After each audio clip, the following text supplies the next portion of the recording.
Well, hello, everyone. You have tuned in this morning to Coffee with Wes. And lo and behold, my name is Wes. This is the coffee. And today is, well, what day is today? Here's my thought. Today is keep the coffee coming till I figure out the day of the week it is. That's right. So it must be Thursday. Must be Thursday. It's that kind of day. Keep that coffee coming. We got to get going and we got to finish up the week and we want to finish strong, right? So we get the coffee and just take a few moments and let's talk just a little bit. We're getting ready to wind things down for the week. We're going to take care of everything that's going on, and it's springtime. It's springtime, man. I've noticed, in the evenings, it stays lighter longer. It's not that the days are longer; there's still just 24 hours in a day, but it's light longer in the evening. And I've also noticed now that it's light earlier in the morning. And so these are all signs of spring, right? So what are some of the other signs of spring? You can put those down in the comments. What are some of the signs of spring for you? I mean, I've seen the daffodils are all up. The grass is turning green. I've mowed part of my lawn already. The trees are budding. My hedges are all getting out, turning out, and are all nice and green. Springtime storms are, we've experienced them in the last couple weeks. And of course, the allergies. That's a good surefire sign of spring is the allergies. Well, what are some other signs? Go ahead and put them in the comments. Let me know. I'll be interested to read them.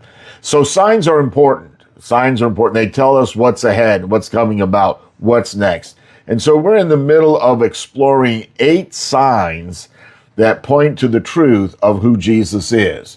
And Jesus is the Son of God. He's the Messiah. The evidence is clear. The signs point in each sign that we've looked at have pointed in that direction. And knowing that Jesus is the Son of God, knowing that he is the Messiah, the Savior, encourages us to grow in him. And this week we're looking at the 7th sign, and the 7th sign of who Jesus is this resurrection, if you will, this bringing back to life of Lazarus. And Jesus has the power over death. That's the sign that he's the Son of God. He has the power over death. So we're going to read today in John chapter 11, verses 43 and 44, where this actually takes place. Verse 43. When he had said this, Jesus called in a loud voice, "Lazarus, come out." And the dead man came out, his hands and feet wrapped with strips of linen and a cloth around his face. And Jesus said to them, "Take off the grave clothes and let him go." A couple of things we're going to look at here for just a few seconds. One of them is, what if Jesus had just said, "Come out," and didn't mention Lazarus by name? Don't you know that the whole cemetery would have gotten up and walked out that day? But Jesus was very specific. He said, "Lazarus, come out." And when he called Lazarus out of the tomb, Jesus was demonstrating his power over death. But something else is going on here, and I hope you picked up on it. He also called Lazarus to be freed from the burial cloths that bound him. After Lazarus came forth, Jesus said to the people, "Take off the grave clothes and let him go." The grave clothes were binding him. He was alive, but he had a cloth over his face. He had linen strips around his body. I don't know. He looked like a mummy, I guess, coming out of that tomb. And Jesus says, take all that stuff off of him. Let him live. Let him live.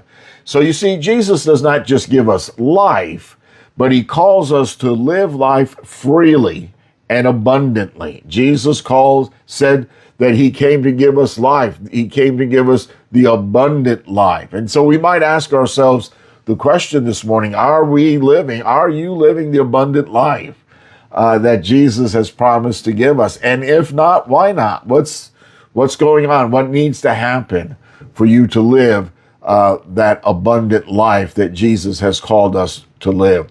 You see, just as Lazarus had to be released from the grave clothes, we too are called to shed the things that bind us. You know, what are those things? Like sin, like fear, like guilt, like shame. And we're to be free from all of that. So we don't need all of this. We don't need to walk around in shame. We don't need to walk around in fear. We don't need to walk around in guilt. We don't need to walk around in the power of sin over us. We can be freed from all of those things because we have been raised up to walk in the new life that Jesus has to offer. Old things have passed, new things have come, and we are called to walk in the newness of life, the life that the Lord gives us. So the life that the Lord gives us is not just the same old, but the life that the Lord gives us is a new life in Him, and we can live abundantly and free. So here's the thought for today on this Thursday, April the 10th, 2025. What grave clothes, think about this, what grave clothes are holding you back from fully living in the freedom that Jesus offers? What's holding you back? What's keeping you down? Is it the guilt that you have? Let it go. Is it the shame that you have? Let it go. What is God calling you to remove? Remove it in order to walk in the fullness of life, in the newness of life. So that's a good thought. Think about those grave clothes that we're wearing that is holding us back, that is keeping us from living the abundant life that Jesus seeks to offer and to give us. It's there. We just need to receive it. We need to accept it. Hey, y'all have a great Thursday. Let's get everything done. Let's wind up this week strong, and let's get all our tasks completed so we can enjoy the weekend. Y'all have a great day, and I'll see you again real soon. Bye for now.